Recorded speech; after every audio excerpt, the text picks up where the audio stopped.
орзуи сайру сайёҳат ба мамолики гуногуни оламро доред ва ё ин ки ба минтақаҳои сайёҳии дохили ватан сафар намудан мехоҳеду аммо намедонед ки барои расидан ба ин орзу кадом ширкати сайёҳиро интихоб кунед.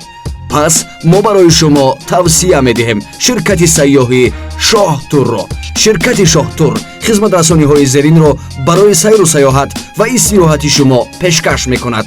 сайёҳат ба тамоми мамолики ҷаҳон ва тоҷикистон, интихоби меҳмонхонаҳо мувофиқ ба табъу завқи шумо, сайёҳати табобативу суғуртаи тиббӣ, пешниҳоди раводиду чиптаи ҳавопаймо, иҷораи нақлиётҳои бароҳату замонавӣ барои боздид аз минтақаҳои сайёҳӣ, тарҷумаи ҳуҷҷатҳову интиқоли молу маҳсулот ва хизматрасониҳои дигар ин кори мост.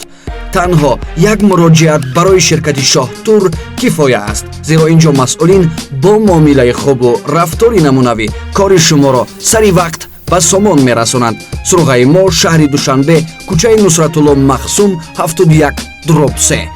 тамос 905 00 78 88.